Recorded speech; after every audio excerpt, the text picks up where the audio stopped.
আসসালামু আলাইকুম প্রিয় আপু ভাইয়ারা,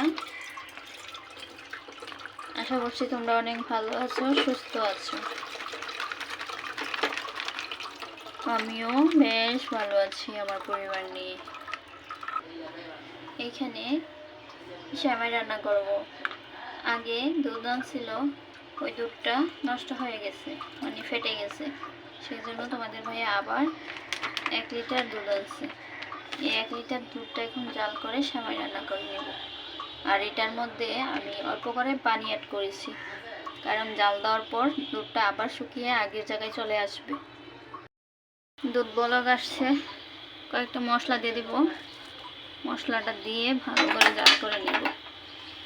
এবারে দুধটা অনেক সাবধানে জাল দিচ্ছি, কারণ আগে দুধটা ফেটে গেছে।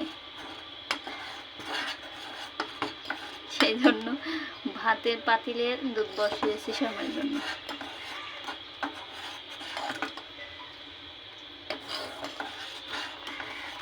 আশা করতেছি এবারে দুধটা ভালোই হবে। বলক আসছে, ভালো করে জাল করে নিব। এখানে চিনি অ্যাড করে দিব, চিনিটা কম করে দিব।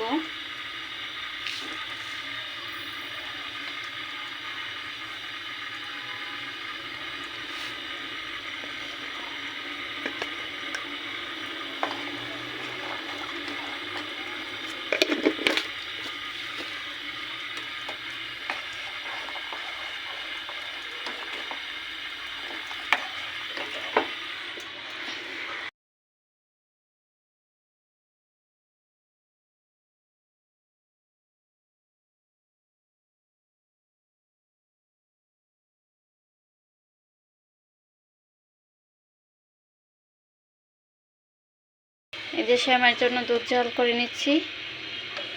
চিনি মশলা সব কিছু দিয়ে জাল করা হয়ে গেছে, আর একটু পর নামিয়ে নিব।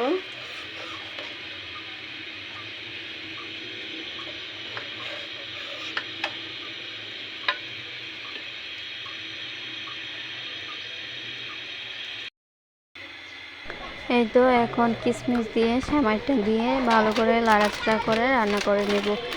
দুধটা যখন ঠান্ডা হয়ে গেছে তারপর আমি সেমাইগুলি দিয়ে দিলাম। বেশি ঠান্ডাও না বেশি গরমও না, এরকম অবস্থায় সেমাইটা দিতে হবে। তারপর নাড়াচাড়া করে একটা ঢাকনা দিয়ে কিছুক্ষণের জন্য ঢেকে রেখে দিব। এটা হচ্ছে আমার ঈদের দিনের সেমাই রান্নার রেসিপি, তো তোমাদের সাথে শেয়ার করলাম আজকে। কারণ আমি গ্রামের বাড়িতে আসছি, সেজন্য ভিডিও দিতে পারতেছি না, শেয়ার করতে দেরি হয়ে যাচ্ছে। সব কিছু আমার মোবাইলে জমে গেছে, তাই আর কি। তো দেখো সেমাইটা দিয়ে দিলাম, এখন একটা ঢাকনা দিয়ে ডেকে কিছুক্ষণ রেখে দিব।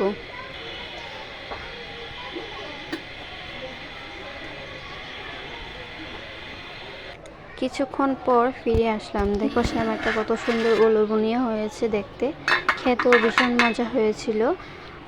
দুঃখের বিষয়, পরে আমি যখন খেয়েছি পরিবেশন করে আর দেখাতে পারলাম না, কারণ ওই সময় আমার মনেই ছিল না ক্যামেরা বন্দি করতে। তো সবাই ভালো থেকো, আর আমার ভিডিওটা কেমন হয়েছে অবশ্যই কমেন্ট করে জানাবা। আর তোমরা আমাকে প্লিজ সাবস্ক্রাইব করে চ্যানেলটাকে পাশে থেকে যেও। সবাই লাইক কমেন্ট সাবস্ক্রাইব করে দিও। আল্লাহ হাফিজ।